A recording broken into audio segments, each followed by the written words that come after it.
Albert Einstein once said, everybody's a genius. But if you judge a fish by its ability to climb a tree, it will live its whole life believing that it is stupid.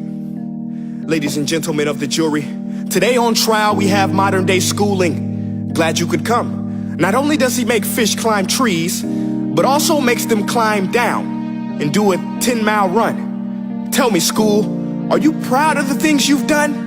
Turning millions of people into robots, do you find that fun? Do you realize how many kids relate to that fish swimming upstream in class, never finding their gifts, thinking they are stupid, believing they are useless? Well, the time has come, no more excuses. I call school to the stand and accuse him of killing creativity, individuality, and being intellectually abusive.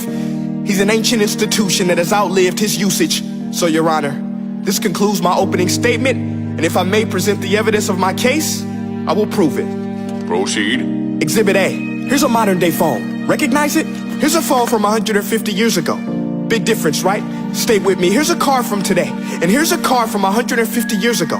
Big difference, right? Well, get this. Here's a classroom of today, and here's a class we used 150 years ago. Now ain't that a shame? In literally more than a century, nothing has changed. Yet you claim to prepare students for the future? But with evidence like that, I must ask, do you prepare students for the future or the past? I did a background check on you and let the record show that you were made to train people to work in factories, which explains why you put students in straight rows, nice and neat, tell them sit still, raise your hand if you want to speak, give them a short break to eat, and for 8 hours a day tell them what to think. Oh, and make them compete to get an A letter which determines product quality, hence grade A of meat. I get it. Back then, times were different. We all have a past. I myself am no Gandhi. But today, we don't need to make robot zombies. The world has progressed. And now we need people who think creatively, innovatively, critically, independently, with the ability to connect. See, every scientist will tell you that no two brains are the same.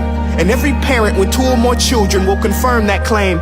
So please explain why you treat students like cookie cutter frames or snapback hats, giving them this one-size-fits-all crap. Watch your language. Sorry, Your Honor, but if a doctor prescribed the exact same medicine to all of his patients, the results will be tragic. So many people would get sick, yet when it comes to school, this is exactly what happens. This educational malpractice, where one teacher stands in front of 20 kids, each one having different strengths, different needs, different gifts, different dreams, and you teach the same thing the same way?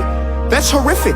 Ladies and gentlemen, the defendant should not be acquitted. This may be one of the worst criminal offenses ever. And let's mention the way you treat your employees. Objection. Overruled. I want to hear this. It's a shame. I mean, teachers have the most important job on the planet, yet they're underpaid? No wonder so many students are short-changed. Let's be honest, teachers should earn just as much as doctors, because a doctor can do heart surgery and save the life of a kid, but a great teacher can reach the heart of that kid and allow him to truly live. See, teachers are heroes that often get blamed, but they're not the problem. They work in a system without many options or rights. Curriculums are created by policymakers, most of which have never taught a day in their life. Just obsessed with standardized tests. They think bubbling in a multiple choice question will determine success.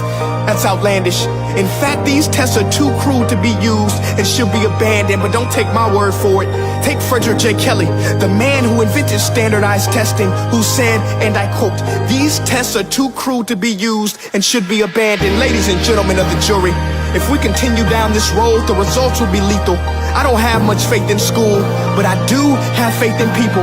And if we can customize healthcare, cars, and Facebook pages, then it is our duty to do the same for education, to upgrade it, change it, do away with school spirit, because that's useless unless we're working to bring the spirit out of each and every student. Let's give every gift an equal chance. I know this sounds like a dream, but countries like Finland are doing impressive things.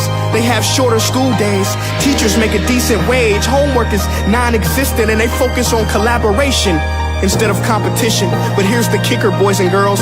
Their educational system outperforms every other country in the world.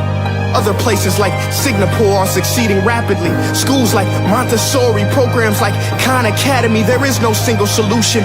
But let's get moving, because while students may be 20% of our population, they are 100% of our future.